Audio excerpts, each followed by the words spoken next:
ኣብያተ ትምህርቲ ትግራይ ብሓደ ወርሒ ቀዲመን ከም ዝዕፀዋ ቢሮ ትምህርቲ ትክልል ኣፍሊጡ።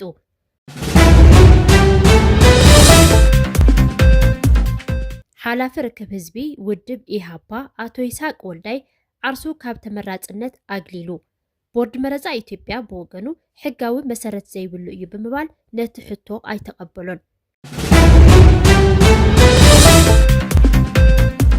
ሎሚ ዝቐፀለ ዘተ ኣሜሪካን ኢራንን ውፅኢት እንተዘይምፅኡ ሃገሩ መጥቃዕቲ ከም እትፍፅም ፕሬዚዳንት ትራምፕ ኣጠንቂቁ። ሰላም ተኸታተልትና ካብ ኣሰር ሚድያ ኣርእስተ ዜና እዚ ዕለት ሰሚዕኹም። ዝርዝር ዜና ይቕፅል።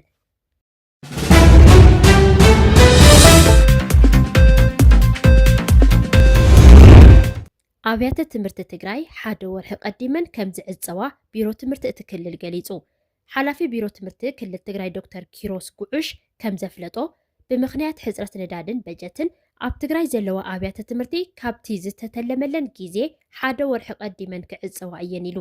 መንግስቲ ፌደራል ድልድል በጀትን ቀረብ ነዳድን ብምእጋዱ መሃያ መማህራን ብእዋኑን ብኣግባቡን ክኽፈል ኣይከኣለን ዝበለ እቲ ሓላፊ ካብዚ ዝተልዓለ መሃያ መማህራን ስለዘይተኸፈለ ኣብ ከይዲ ምምሃር ምስትምሃር ዓብይ ፀገም ፈጢሩን ተምሃሮ ትምህርቶም ከቋርፁን ኣገዲዱ እዩ ኢሉ።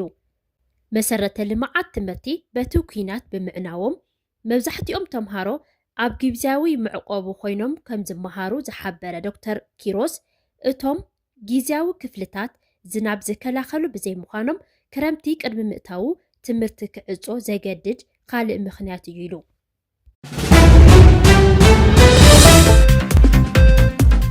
ሓላፊ ርክብ ህዝቢ ኢሃፓ ዝኾነ ይስሐቅ ወልዳይ ካብ ተመራፅነት ዓርሱ ከም ዘግለለ ገሊፁ። ምክንያቱ ድማ ህዝቢ ትግራይ ዘይተሳተፈሉ መረፃ ብምዃኑ እዩ ኢሉ። ኣባል ኣመራርሓ ኢሃፓ ይስሐቅ ወልዳይ ኣብቲ 24 ግንቦት ዝካየድ ሃገራዊ መረፃ ኣብ ከተማ ኣዲስ ኣበባ ክፍለ ከተማ ኣራዳ ክልል መረፃ 19 ንባይተ ወከልቲ ህዝቢ ኢትዮጵያ ተመራፂ ኮይኑ ቀሪቡ ነይሩ እዩ።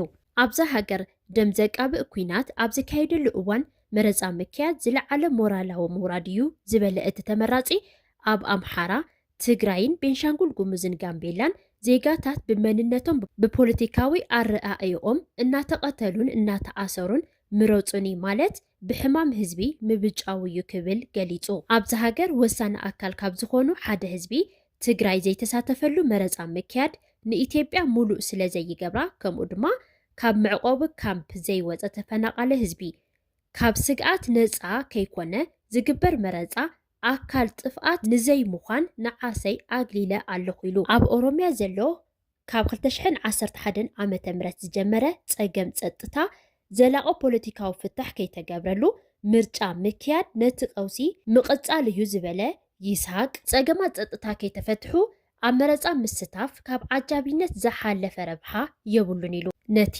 ኣቶ ይስሐቅ ዝወሰኖ ውሳነ ቦርድ መረፃ ኢትዮጵያ ዘይተቐበሎ ኮይኑ እቲ ውሳነ መሰረት ሕጊ ዘይብሉ እዩ ኢልዎሎ።